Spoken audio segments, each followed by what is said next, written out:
ज़ाये के मुताबिक ये कहा जा रहा है कि सेंट्रल कॉन्ट्रैक्ट जो ही तरतीब दिया जा रहा था, उसमें ना तो सेलेक्टर असद शफ़ीक शामिल थे और ना ही अज़हर अली, जबकि इस किस्म की लिस्ट बनाते हुए अली इमदाद से वैसे भी किसी किस्म का कोई मशवरा लिया ही नहीं जाता। मतलब ये बात सोचने की है, पूरे पाकिस्तान में शोर उठा हुआ है कि भई बाबर आज़म और रिज़वान को खिलाया जाए, कम से कम एशिया कप में तो उनको टाइम दिया जाए, कम से कम उनको एशिया कप में मौका दिया जाए।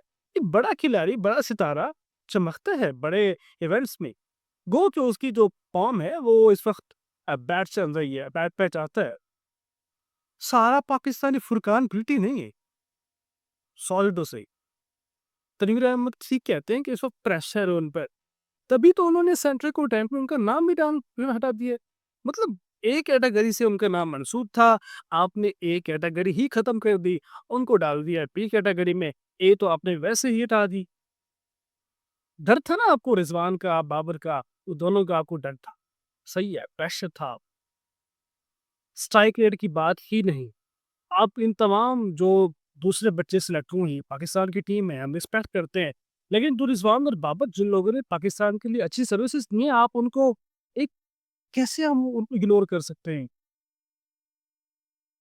हमारे ब्रदर्स कह रहे हैं, इंडियंस कह रहे हैं कि मोए मोए रिजवान, मोए मोए नसीम शाह, मोए मोए बाबर। वो ये कह रहे हैं ना। विराट कोहली पर 3 साल का बैट पैच चला था, तो क्या उसकी इंतज़ामिया ने उसको छोड़ दिया था? नहीं। हमारे यहाँ कहते हैं कि डूबती हुई कश्ती को एक धक्का और दे दो, वो नहीं बचेगा, तबाह बर्बाद हो जाएगा। तो यही हाल हमारे बाबर आज़म फिर आएगा, दोबारा आएगा। बाबर के फैन उसको दोबारा लेकर आएँगे, बाबर की परफ़ॉर्मेंस है उसको दोबारा नहीं स्ट्राइकर की आप बात करते हैं, तो जो आपका कैप्टन है सलमान अली आगा, उसकी स्ट्राइक चेक किया आपने? 115 का स्ट्राइक, 115 का। और आज हमारे जनाब फुरकान भट्टी साहब ये कह रहे थे, उन्होंने स्टैट निकाले हुए थे, स्टैट निकाले हुए थे कि भई ये स्टैट है, इसके मुताबिक रिजवान और बाबर जो है वो बाहर होते हैं और बाकी पूरी की पूरी टीम का स्ट्राइकर जो है वो 250 से भी ऊपर। कमाल नहीं किया। वाह जी!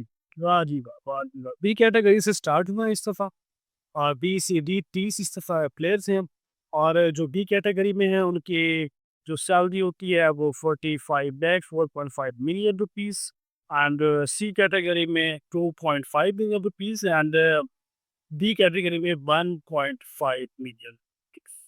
ये पाकिस्तान रुपीस में होते हैं। इसका शेयर जो है ना वो आईसीसी जो मिलता है देता है, वो भी उसमें शामिल किया जाता है और जो यूट्यूब से अर्निंग होती है, वो भी ज़कात शरफ़ के दौर में इनको दी जाती थी और अब भी दी जाती रहेगी और आगे भी।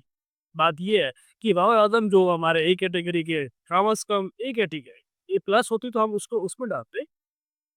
बी कैटेगरी में हमारे शामिल हैं अबरार अहमद, हारिस रऊफ़, बाबर आज़म, हसन अली, साइम अयूब, शहीन शाह अफरीदी और सलमान अली आगा, फ़खर ज़मान, मोहम्मद रिज़वान, शादाब खान। ये ही कैटेगरी के हैं।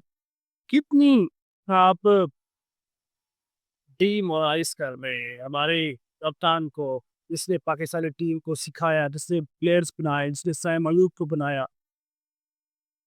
कितनी गलत बात है, कितनी हार्श डिसीजन है कि आपने 20 लाख रुपए हमारे बगल से निकाल दिए। खैर पैसे तो वैसे भी कमा रहा है, वो कमा लेगा। लेकिन जो आप डिसरिस्पेक्ट दे रहे हैं ना, कि आप चलें आप पहले भी बुरे हाल में हैं एंड अगेन आप दोबारा हम भी आपको हार्श डिसीजन के लिहाज से आपको तका कर रहे हैं। क्या बात है। कैटेगरी सी देखते हैं, अब्दुल्ला शफीक हैं, मोहम्मद हारिस हैं, फ़हीम अशरफ हैं, मोहम्मद नवाज़ हैं, साइद रज़ा फ़रहान है और नुमान अली, सऊद शकील, हसन नवाज़ जी, हसन नवाज़ इस वक़्त सी कैटेगरी में अच्छा बच्चा है। हसन नवाज़ पाकिस्तान की लोहिया की सरज़मीन का एक कमाल उभरता हुआ सितारा है और नसीब शाह हैं, साजिद खान बहुत अच्छी लेफ्ट बॉलिंग करते हैं और कमाल की बॉलिंग करते हैं। कैटेगरी डी में शामिल हैं अहमद दानियाल, खुशदिल शाह, मोहम्मद वसीम जूनियर, उनको अच्छा मिला है, सुफियान रकीम, फर्स्ट टाइम उनको मिला है। हुसैन तलत को भी शामिल किया गया है, मोहम्मद अब्बास ये हमारे टेस्ट की बॉलिंग करते हैं।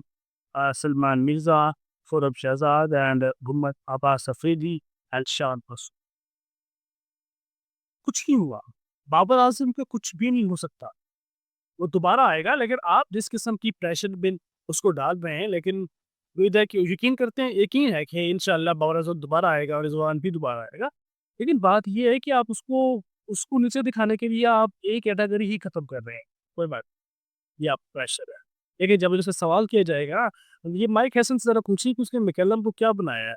वहीं उल्टी-सीधी शॉटें बना के वो 122 से ऊपर नहीं जा पाया। 122 पे उसको स्ट्राइक स्ट्राइक रही। उसने भी खड्डे नहीं उखाड़े हुए, उसने कोई झंडा नहीं गाड़े हुए थे जी। मैकलम को आपने तबाह किया है, बनाया नहीं आपने। ठीक है ना? न्यूज़ीलैंड में उसने क्या किया है? सारे ऑलराउंडर खिला-खिला के कौन-सी वो बड़े ट्रॉफी जीते हुए हैं न्यूज़ीलैंड वाले। वहीं हाल वो पाकिस्तान के साथ बैठा है। वहीं ऑलराउंडर के साथ जा रहे हैं आप।